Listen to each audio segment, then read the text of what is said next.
So I am here to test if the AI ChatGPT is good enough to basically come up with a whole new scenario, whole set of adventures, basically just outlining and potentially perfecting an adventure campaign. Now, I specifically say an adventure campaign because I'm not going to try and force the ChatGPT to try and make a story-based campaign where there's individual little plot threads and points. No, I just want to make a fun sandbox adventure. And so, to that degree, I want to make a jungle adventure because Tomb of Annihilation is my most favorite 5e adventure module. I want to replicate that. Not, of course, word for word, bar for bar, but I'm going to have a jungle adventure. So let's try that out, shall we? So for the first prompt here, please make a jungle-themed adventure setting for D&D. I want this adventure to have a hub city that the players return to, spend their money, and interact with the NPCs. I also want there to be at least 5 factions that operate in the campaign. I also want jungles to be filled with exciting and scary monsters, as well as magical and weird weather. I also want there to be an evil villain that has an evil goal in the jungle. Alrighty, so let's see what it pumps out. Oh, I'm excited. Welcome to the dense and dangerous jungles of Chult. No, you can't say Chult. Oh, man, what a bust. So this is interesting. This is the land where the danger lurks behind every tree, untold riches, etc., etc. The hub city in the jungles of the port town of Mesro. So this is really interesting. As this is going in, the factions of the jungles are the Orders of the Dead God, the Emerald Enclave, the Coin Lords. So what I suspect is going on here, ooh, the Red Wizards. What I suspect is going on here is because I told it, hey, I want to have a jungle-themed adventure, it's taking the core concepts of Tomb of Annihilation, but it's spitting out differently. Because obviously in the campaign, Mesro is not the port, hub city, and yeah, that's really fascinating. And I really like this one. The Red Wizards, a group of powerful mages, have come to Chult to study the ancient ruins and magical relics. They are based in a hidden tower in the jungle and constantly seeking new magical knowledge and power. I really like that. Let's take a look at the monsters. Velociraptors, Tarrasques. There's a Tarrasque just floating around. Oh my goodness. Giant spiders, ghouls, swamp hags. I dig the swamp hags. The weather in Chult is unpredictable. Thunderstorms can rage. Flash floods. The evil villain in this setting is the Lich Queen. Ilsensign. She's an ancient, powerful sorcerer who seeks to conquer Chult and enslave its people. She commands an army of undead minions and has a network of spies and agents working to further her goals. The player must stop Ilsensign before she can realize her dark aspirations and bring destruction to the jungles of Chult. Alrighty, so there's several things here. One, I do not want it to be just Chult, of course, because there's some things that need to be changed. So I'm gonna ask it, hey, can we change some names here, and then figure it out from there. So first, I'm gonna say, hey, I want the jungles the name changed to Varsaline. I want the hub city's name changed to Naraya. Let's see. Certainly, welcome to the dense and dangerous jungles of Varsaline. Perfect. Alrighty, so you pump something in there, and if it's too copyright for your taste, you can absolutely change it, and it will do so. That's perfect. Alrighty, next up, I want there to be at least 7 different dungeons in the jungle for the players to explore and loot. I want several low-level, several mid-level, and some high-level dungeons. Could you please tell me about some dungeons that could be there? Let's take a look. Certainly! Here are 7 different dungeons for the players to explore. The Temple of the Lost God, a low-level dungeon located deep in the jungle, filled with traps and puzzles that the players must solve in order to uncover the secrets of an ancient deity long forgotten by time. The Tomb of the Serpent King, ooh, mid-level dungeon that was once resting place for powerful and evil sorcerer. Players must navigate through the traps and puzzles to reach the treasure trove at the center. The Lost City of Gold, ooh, here we go, high-level dungeon. Catacombs of the Damned, a low-level dungeon filled with the remains of an evil cult. Ooh, I dig that. The Vault of the Nine, a mid-level dungeon that was once the secret stronghold of the powerful sorcerer. Cool stuff. The Stronghold of the Ogre King. Cool. And the Den of the Werebeast. Oh, I dig that. Okay. Right there, just coming up with just the core concepts of 7 different dungeons to be had all spread throughout the jungles. That's great. You have that right there, and you can work with so much with that. You draw out the map, you place these 7 dungeons in different areas, and you allude to them. Oh, hey, there's definitely, a temple to a god that everyone's forgotten about. There's definitely a city of gold out there in the jungles. There is, a stirring horror in the catacombs of the damned. There's an ogre king that is operating out of the jungles and he's got a stronghold. Like, that's so freaking great. Now, equally as important to an adventure isn't just the wilderness and the dungeons, but also the city. So I'm going to ask it, please go into more detail about the city. Who runs it? What can the players do there? What sort of quest could start from the city? The city of Naraya is a melting pot of cultures and races, with diverse populations of humans, elves, dwarves, and halflings, among others. It is ruled by a council of wealthy merchants known as the Narian Trade Syndicate. Wow, it took the name that I gave it, and it's already doing the Narian Trade Syndicate. Dope! The players can find many opportunities for adventure in Naraya. Perfect. Escort missions. Escort missions are always great. Treasure hunts. A wealthy patron offers a reward for players to search for a lost artifact. That's always good. Rescue missions. Pressing issue. That's great. Assassination missions. The players are hired to eliminate a dangerous monster or rival faction. That right there, it's like, oh, hey, there's a T-Rex there. Oh, hey, there's a bad guy over there. Exploration missions. These are just a few examples.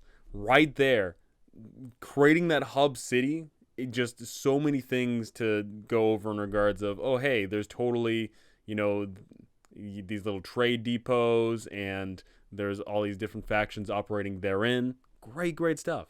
So while it's great that we've got this adventure hookup of the jungle, this city, all these missions, all these dungeons to explore, one of the big things I want to go over is the end game. Who is this Lich Queen Ilsen Sign? What does she want? How is she getting it? Let's discuss. AI. Ilsen Sign is a powerful Lich Queen who rules over a vast empire of undead in the deepest and darkest parts of the jungle of Varsaline. She is a mastermind who uses her intelligence and magic to manipulate and control those around her and has amassed a vast army of undead warriors and powerful allies to serve her. Ilsen Sign's goal is to gain ultimate power and control over the world. She seeks to acquire the artifacts and knowledge necessary to become a deity and to conquer the rule over the living. To achieve her goal, Ilsen Sign uses a combination of cunning, manipulation, and brute force. She has spies and agents operating throughout the jungle. She also sends her army of undead to conquer and control the weaker factions operating in the jungle, and to search for the artifacts and knowledge she needs to attain ultimate power. The players may encounter Ilsen Sign or her minions during their adventures in the jungle, and may be drawn into her conflict with the other factions.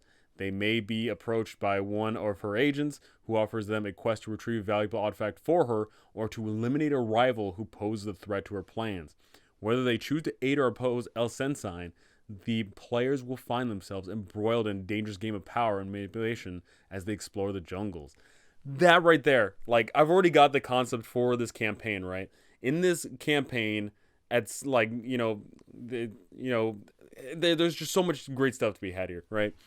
Your players go to the jungle because they want to get rich. This jungle is ripe for exploration. Several other factions are showing up here to try and plunder this place, and guess what? Your players are amongst them. But guess what? In addition to just all the gold and valuables to be found in the jungles, and of course all the artifacts you can retrieve to sell, there is individual artifacts which could pertain to ascending to godhood. And your players may not know that right from the get-go, but they will learn that eventually. Whether they learn that by duking it out with Ilsen Sign or just interacting with the other factions, I imagine Ilsen Sign isn't the only person that's aiming for deityhood, right? Maybe some of the other factions see that and are manipulating their faction to try and find all these puzzle pieces. Right there. So many great things to be had with this jungle adventure setting. And the fact that I put relatively little amount of effort into thinking about this adventure and was able to get all of this is just fantastic. And there's, of course, so much more I'm going to be getting into. So I've already got my own ideas about like what these artifacts are, but I'm curious to see what the AI's got for me. I want there to be several puzzle pieces that need to be combined in order to achieve godhood scattered about the jungle. What are these artifacts and where are they located? The artifacts necessary for Elsensign to achieve godhood are scattered throughout the jungle, protected by powerful guardians and dangerous traps. Here are some examples. The Heart of the Jungle, a powerful crystal located in the center of the jungle, guarded by a tribe of fey creatures and host of dangerous beasts. The Book of Shadows, the Staff of the Underworld, the Mask of the Moon. Oh my gosh, these are fantastic. The Ring of the Elements, the Crown of the Heavens. Oh my gosh, this is fire. The Scepter of the Dead. Woo-wee. This is this is just fantastic. And mind you, I went with I just spitballed the idea of 7 different dungeons being scattered all over the place, but I would probably do more in the long run. I'd have dungeons that are relatively small, and then I'd have much bigger dungeons. But, of course, I'd want these, in special places. These artifacts are just examples, and the Dungeon Master may choose to modify or add to the list as they see fit. The players may discover clues or receive quests to search for these artifacts, and must use their wit, skill, and strength to overcome the challenges and dangers that stand between them and the artifacts they seek. So far, I haven't asked anything mechanically rich. I just literally only specified that it was just D&D. That doesn't even specify what, edition it is. So I assume they're purposely giving these vaguish clues and ideas about what things are, which is good because I don't want it tied to any one specific version of D&D. I don't want there to be the hard mechanics of any one particular edition because I am pretty much dead set on writing this adventure now. I'm going to take all this text and, of course, make it my own and flesh it out a lot more. But just right here, you can see the semblance of a fantastic adventure campaign right here. Your players show up to the jungles and they want to explore, they want to get loot, they want to get rich, but eventually they get embroiled in a chase for these artifacts. And I like the idea of having this mechanic over the course of the campaign of over X time and over X activities, eventually certain factions are going to get their hands on certain artifacts. And then eventually this is going to be a big power game and struggle as the factions are dealing with one another. And of course, they're dealing with the player's input. And of course, while some of the good factions, it might be okay for them to have some of the artifacts, eventually the big bad, the Lich Queen herself, is going to try and grab all of these using her power, using her wits, intelligence, her spies, whatever it is. And then if she gets them all, then something really bad's going to happen. That right there is a riveting campaign. Right there from the get-go, they start off as adventurers, but eventually it does evolve into them becoming heroes. That's the kind of adventure I like. And the fact that this AI was able to spit this out with such little effort, of course requiring guidance, but overall, I wrote so little and this put out so much. I am absolutely invested in this ChatGPT in regards of just giving me hints and ideas about the kind of directions I want to go. Obviously, I wanted this sort of direction in the first place, but right there, just giving me ideas about what I want to use. I'm not going to probably use all of this, and specifically in regards to the names, of course, but there is a lot that I'd want to use, and this just gets me thinking that much more. And of course, if I want to, I can just keep on going, asking more and more questions. And also, if you don't like a specific answer on this ChatGPT here, you can regenerate response. So it's going to spit out something entirely different. I just so happen to really like this idea of getting, the heart, the book, the staff, the mask, the ring, the crown, the scepter. I like these ideas because, eventually you grab all these things and you ascend to godhood. Also, now I'm really thinking about it.